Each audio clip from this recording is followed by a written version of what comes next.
Al, it's time to do some chit-chatting. Chit-chatting. Chitting and chatting. I heard. That is not at all what I said. Wow.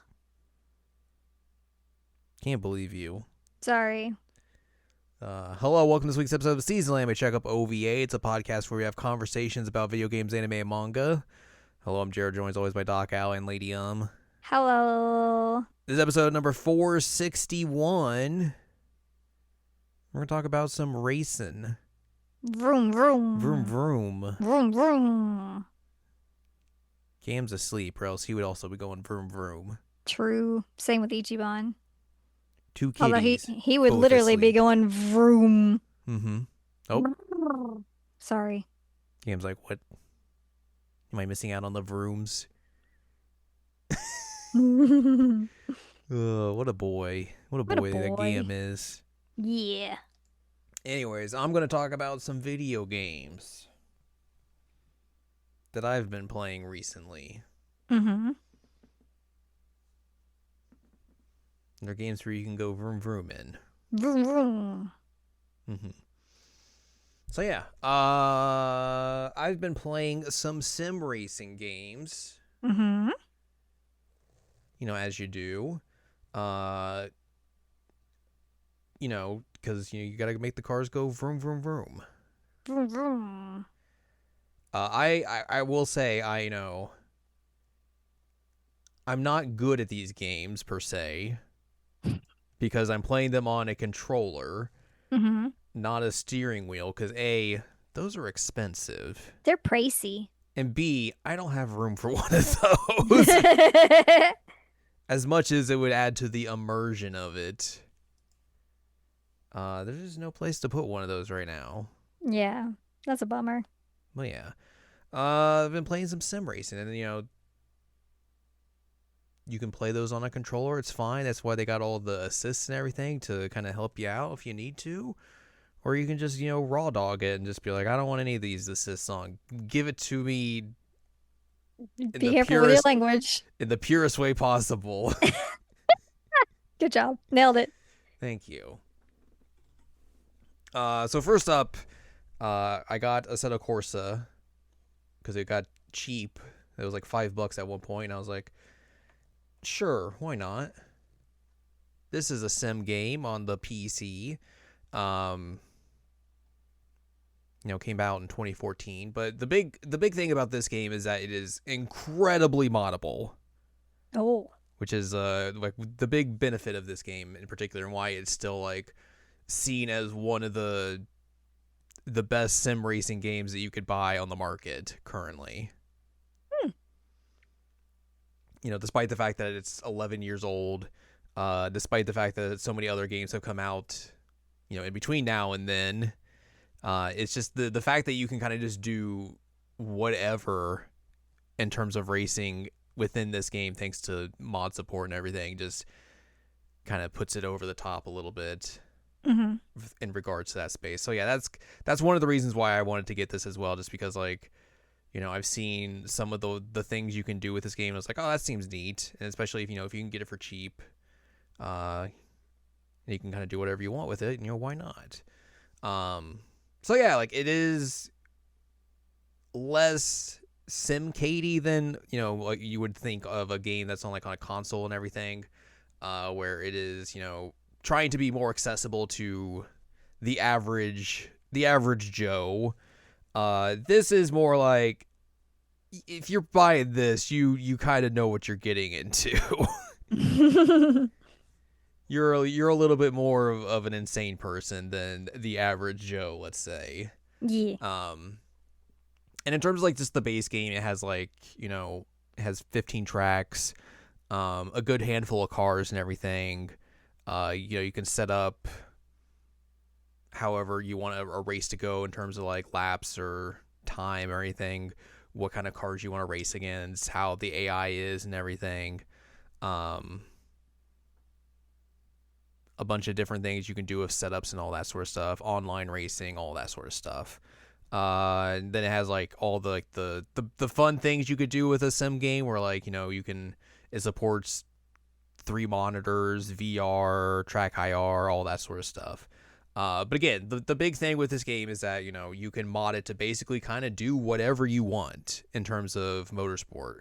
So, like, there's just, like, so many different car options you could have just from, like, regular, everyday, non-racing cars, or you could just go and download. You could get those and just hop in and just be like, vroom, vroom, I'm driving. Vroom, vroom.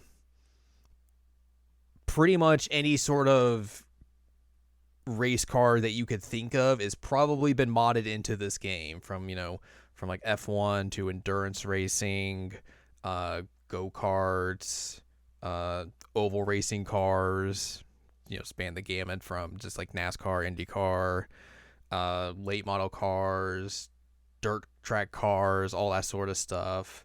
You could even just get weird things in there, like just a guy on an office chair who's running backwards on a chair. Hell yeah, that'd be my guy. So there's like just weird things like that in here as well that makes it a little goofy and fun as well. It's also incredibly moddable in terms of like tracks you can get. So like obviously it has the tracks in the game and everything, but you can also just like download tracks from that people have kind of like ported from other games to this in a sense. You can get laser scan tracks as well, which makes those are essentially like if a track is labeled laser scanned or LiDAR scanned or whatever, it basically means like they've done extensive scanning to it to make it as like realistic as possible in a game and all that sort of stuff. Mm-hmm. So you can get like those kinds of tracks. You can get pretty much if there's a track in the world out there that is like relatively famous or something, it's probably someone has done the work to put it into this game. And I think some of the other things as well that's neat about it is that like people do kind of like historic versions of tracks as well, so you can kind of like see how a track has evolved through the years essentially. Mm-hmm. Which is a neat thing in terms of like historical nature and everything. So like you can just see how kind of crazy auto racing was in like the 50s and 60s, where it's just like, walls, what are those? We don't need those. We're just gonna drive through these streets where there's houses and Ooh, everything's hunky-dory. I don't like that.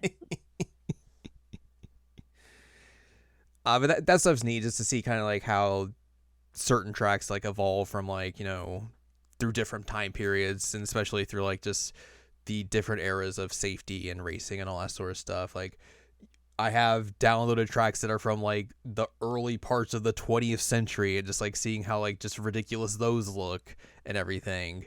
So yeah, you can get like all sorts of different like like road courses, oval tracks. I think people have also done modding to just do kind of like straight up just rally racing in this game as well, which is not something that was really built into this game. You have to explain to me what rally racing is. Rally racing is like point-to-point racing, where you basically go from a start point, and then you'll like go, and then there'll be an end point essentially. A lot of this takes place kind of like in like dirt courses. Sometimes it's on tarmac as well. Very, very technical form of racing essentially. Okay, thank you. But yeah, like that's a thing that wasn't made for this game. It's not really was included in the base game, but people have like done the work to just like, hey, we're gonna put this in this game because we can just basically do whatever essentially. So all that's in there. You can get like just a bunch of different like paint schemes for all the cars you get and everything. Like you could just like download a car and they'd be like, oh, I want this specific paint scheme for it, and someone will be like, yeah, I've got that, here, throw it in there. And that like that also kind of like works with the tracks as well, where you can like download a track and it'll be like I said, like the historical versions, but also it's like, here's the like 30 different layouts this track has, and now you have all 30 different layouts you can race on if you want to, which is useful if like you're doing specific kinds of racing and everything, where one set of motorsport will be like, oh, we race on this version of the track which does like X amount of turns, whereas this other version of Motorsport will be like, well, we race on the full length version of this circuit that has all the turns and everything. So you can kind of get like all like the crazy different variations of tracks and all that sort of stuff. And then there's also just like stuff that they've like that people have modded into the game in terms of like, you know, this game was not built with like really weather effects in mind, and people have like put in the work to get that added, so like you can get rain and everything and all that sort of stuff. A whole bunch of like different lighting mods and everything to just make the game look better than it did at launch and everything. There's an outside program I use for this game, which is called Crew Chief, where it basically adds in like a crew chief and spotter that reacts to things that are happening within the game itself. Oh. So like, you know, it'll tell you like, you know, if you have cars beside you or everything, and then the crew chief will like be able to tell you like, it'll count down laps for you and all that. Be like, tell you like, hey, here's how you're doing on fuel or tires or when we got a pit and everything. You can customize it to like speak to you directly via name, which is interesting. It's also funny. There's like an option to be like, do you want it to curse at you or to be like not cursing at you? So what'd you pick? I have it curse at me, of course. Hell yeah. Because then it will like, if you like you get passed or something, it'll be like, all right, Jared, go on, get that. Perfect. Yeah, so like it's neat. It'll do that, and like it'll also like, you know, it'll recognize the names of like the other drivers you're racing against as well. So it'll be like, if someone has a, you know, a name that the game or the program recognizes, it'll be like, oh, this person is, you know, 2 seconds ahead of you, or this person's 3 seconds behind you, and all that sort of stuff. So it just makes it way more immersive in terms of like how you're playing this game essentially. And then like it's very useful if like if you're playing online, because, you know, having all that information ready and available to you just makes it so much easier to kind of pay attention to just the actual racing portion of it. I have another mod as well that kind of like does a revamped version of the career mode, which I haven't actually played the career mode in this game, like the base version of it. But this essentially, this mod like allows you to kind of like make your own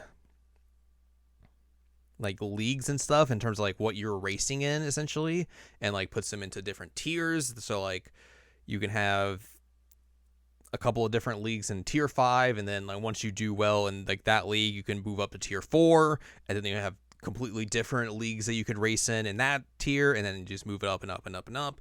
And then the other cool thing that it does as well, like, you know, it tracks like it gives you like a driver rating essentially. So that kind of like dictates how you're moving up or down within this career mode and everything.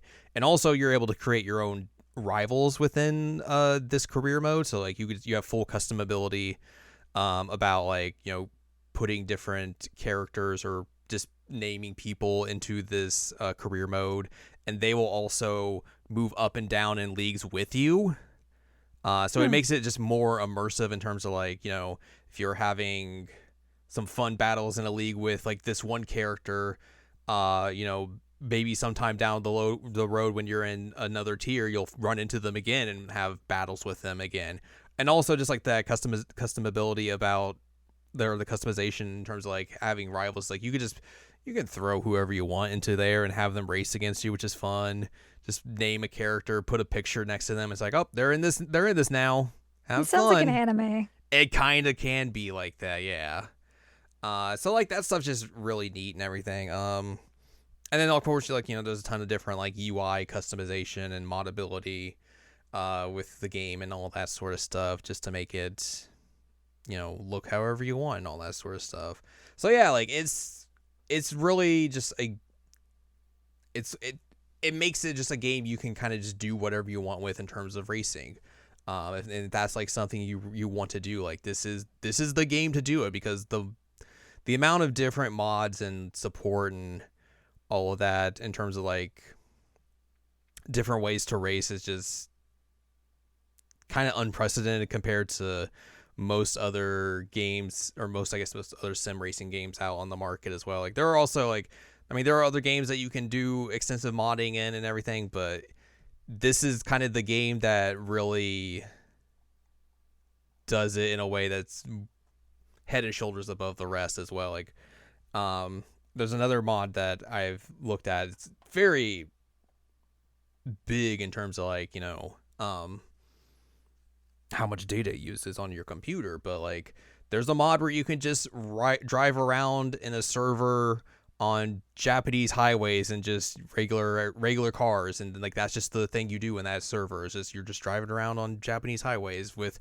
AI traffic and everything, and other people driving around as well. It's just a thing for you to be like, I'm just having a little immersive experience type deal. Can I drive the little trucks? You could drive the little trucks if you wanted. I love the little trucks.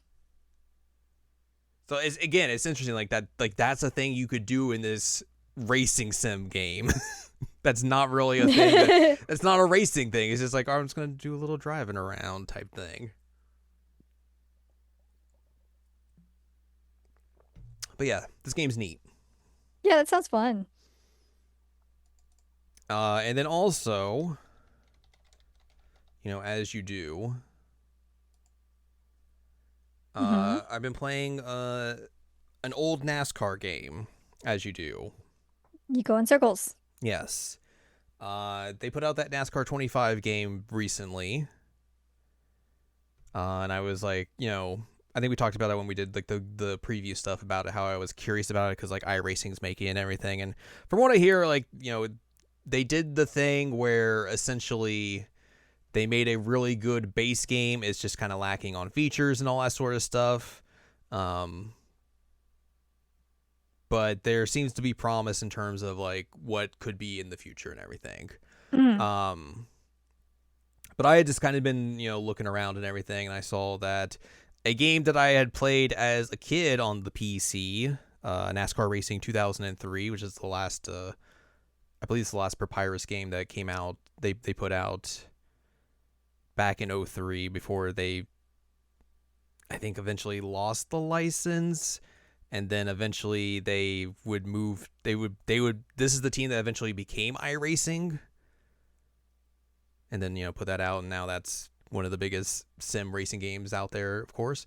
But apparently, okay, so this is quote unquote supposedly abandonware. Okay. If you want to clarify that or call it that. But you can just kind of just download the game for free if you want. Oh. And then people have like done enough work on it to where like, oh, download these specific things to make it run on modern systems and everything. Put in these different things into the INI files to make it run at higher resolutions than were available in 2003. And all that sort of stuff. So like you can just make it work on a Windows 11 machine and all that sort of stuff, and it runs perfectly fine. I mean, this was a game that looked really good in 2003, and now you can make it look like ridiculously good in 2025 in terms of like, you can make the textures just look really, really good in terms of like how the cars look and everything. Like so it makes it look like it's not a game from 2003. But this is also a game where you can do a whole heck of a lot of modding for it and everything. Then people have been modding this game since 2003, essentially. So you can get basically any form of like the different cars that NASCAR have used from 2003 up until now in this game. So like if you want it to be as modern as the cars they're racing today, you can have that. You can have the cars from before this game came out. So if you want like classic cars and everything, like that's all available. And it's neat. The way they do it in terms of like within this game is neat. Is like you just boot the game up and then there's like a little selector at the bottom of the screen. It's like just you tab through and it'll be like, all right, this is the car set you're using, or this is the car set you're using. So it's very easy to switch between everything on a whim and all that sort of stuff. So that's neat. People have also done a lot of track modding as well to like update the tracks that are in the game, add tracks that obviously were never in this game or didn't even exist when this game came out and all that sort of stuff. So you can get like updated tracks that like NASCAR uses today and everything. So if you wanted to run like a season of like current stuff, you could do that, or just do tracks that aren't even under the NASCAR umbrella or anything. But I think the big takeaway from this game as well is that, like, even though this game's 22 years old, it's I know it's probably still maybe the best game in terms of actually simulating this style of racing. Like, it does the super speedway racing incredibly well in terms of like how everyone's kind of like in a big pack together and side by side racing all the way through. Just the way, I mean, this is very much like, compared to like the console games and everything. Again, this is much more simulation based than like trying to be accessible to everyone and all that sort of stuff. So it's going to feel way more realistic in terms of like how the cars drive, how they handle. You can't just be a knucklehead and just drive with the accelerator on the whole time and just expect to be okay. Like, no, you actually have to like learn the ins and outs of the car and like how they react to certain things and all that sort of stuff. Like, I was doing a race today actually, and I had the car set up in a way that like I was very fast for like 15 to 20 laps, and then my tires would fall off, and then the car would just like be incredibly difficult to drive.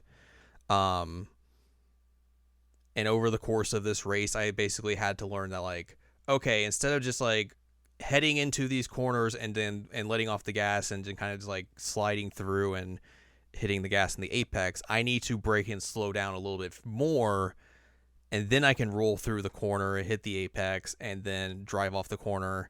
And that way I'm not burning these tires up in a quick time to where, like, I'm just making this car undrivable immediately in a way that I probably shouldn't be doing.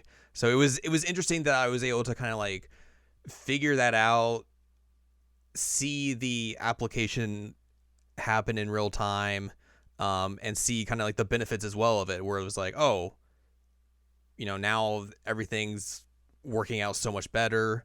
It's the interesting thing where sometimes you hear in racing of like, sometimes in order to go faster you have to go slower, which doesn't make a whole lot of sense.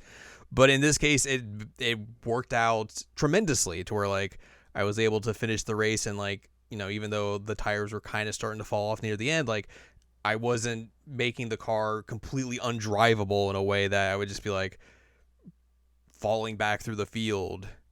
Whereas this, I was able to kind of keep where I was, keep my lap times consistent, and everything worked out all hunky-dory.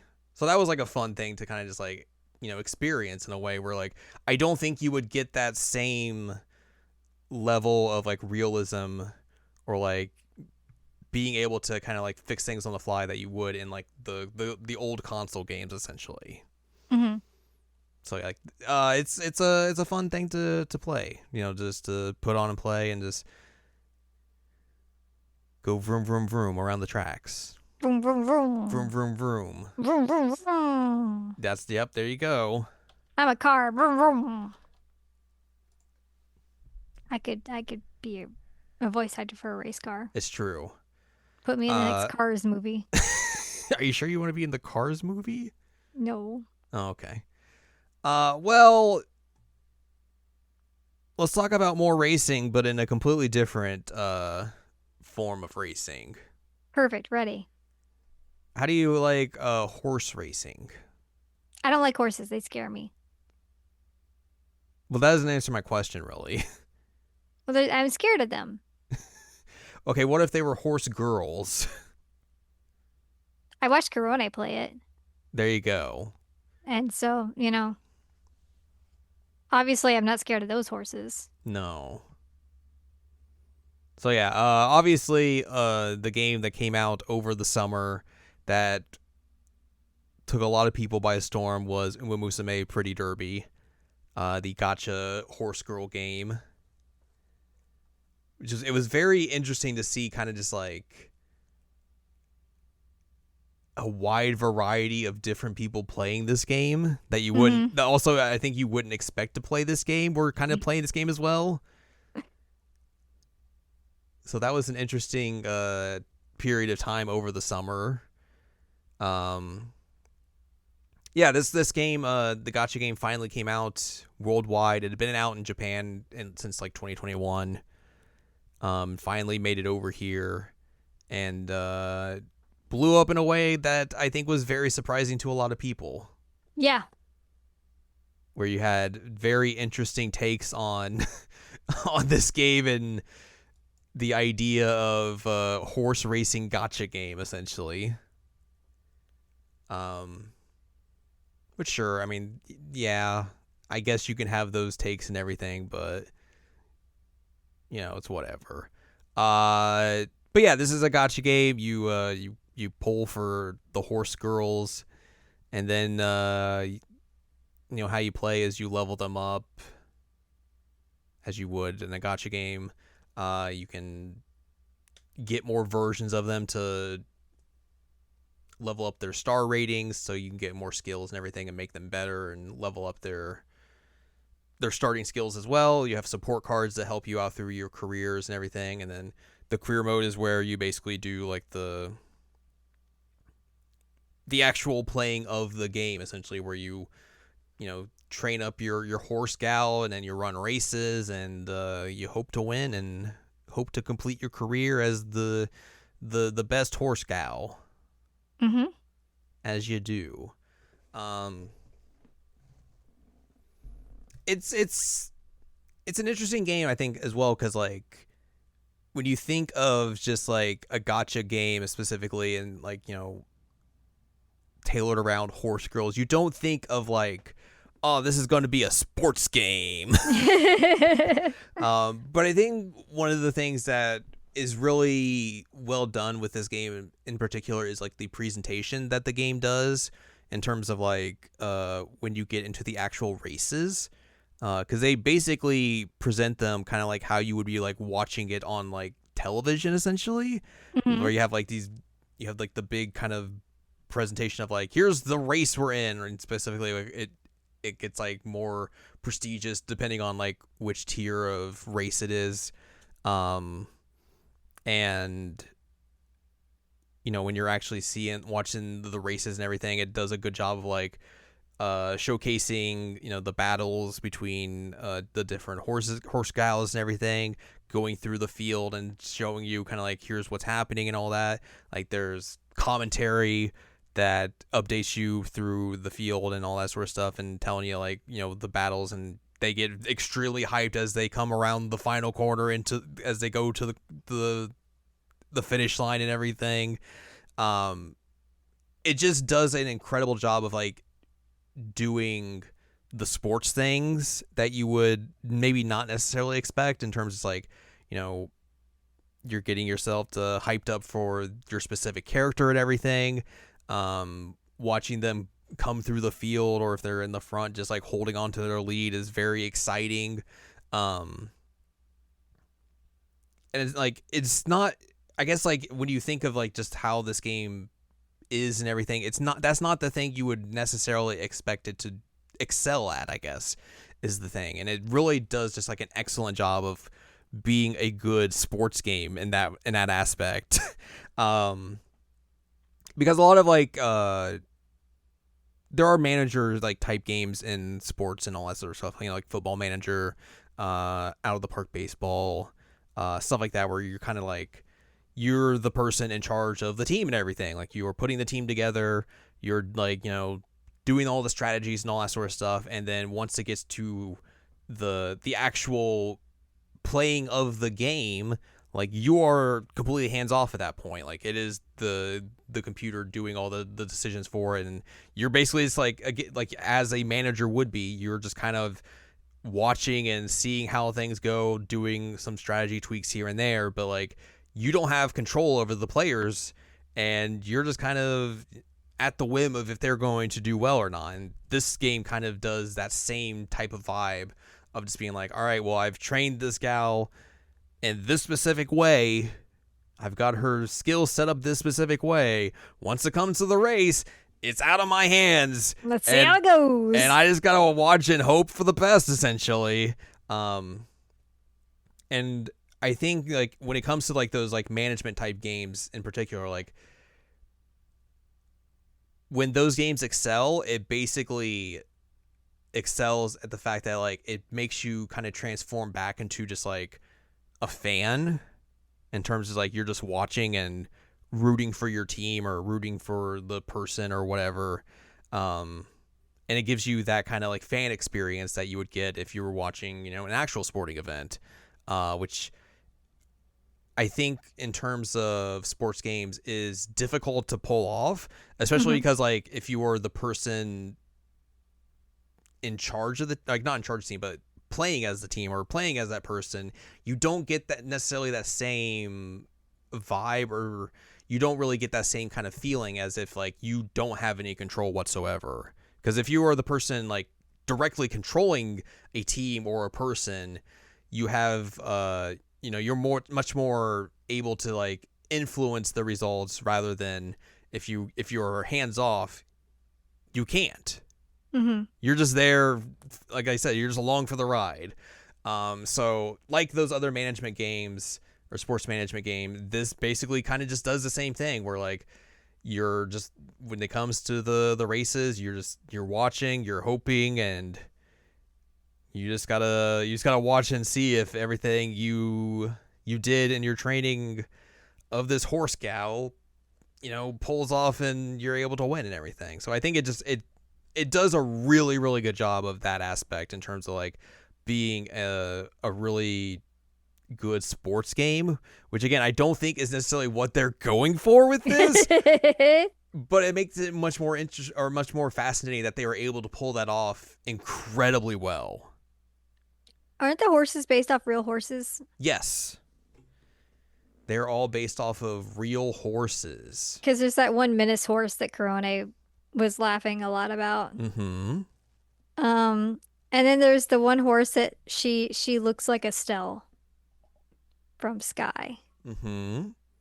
That's what I know, is there's a menace horse and there's the Estelle horse. Yep. And that there are some Niji gals involved. Yep. Turns out when you got a lot of horses to have voiced, you can just and they also have to sing as well. Pulling from Love Live is a pretty good way to do that. That makes sense. Why did they have to sing? I mean, the singing was fun, but it just, they're horse racers, and they're also idols as well. That's valid. Yeah. How else are you gonna get the people to play the gotcha? No, how else are you gonna make them come to the concerts? No, you're right. Wait, do they actually have horse girl concerts? Yeah. Oh my god, I didn't know that. Yeah. Really? So some of these girls are having to do Love Live and horses? Wow. It's a lot. Do they dress like the horses? Yes. Oh my god, that's so fun. They make them wear little ears. No way. It is very true. I want to see them wearing the ears. I can send you some photos after this. Please do. I need to see this. But yeah, it's just it's I have a fun time with this. You can definitely see, or at least say, we're like the doing a daily career path can be a little bit of a grind and get a little bit monotonous at times. And I think that's a fair criticism to have of this game, because it does take a little bit to do a career mode each day. I think it's like a minimum of like 20 minutes to get through. So I think that's a fair criticism, but and the gacha rates aren't necessarily great, but it also follows kind of the same path. I mean, this is made by Psy Games, who also make Grand Blue Fantasy, so it kind of follows the same thing that they do, where it's just like there's no pity system or anything of that nature. It's just like, hey, if you get it, you get it, or if you do enough pulls, you can just like, we'll give you enough of like things where you can just kind of get the thing you want. Oh, geez. But that's after quite a few polls, let's say.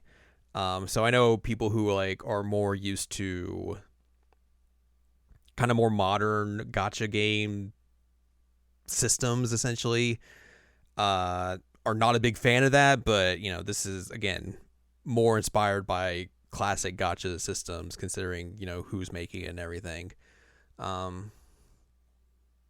But yeah, it's just I have a fun time with it. It's just nice to kind of just like jump in and do a career mode and get in, get out, and do some racing. Vroom, vroom. Nay, nay. Nay, nay.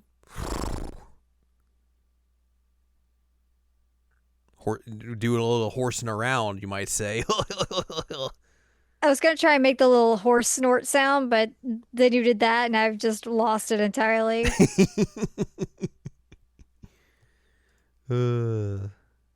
Tee. So yeah, there you go. There's some racing for you. Very different types of racing. Yes.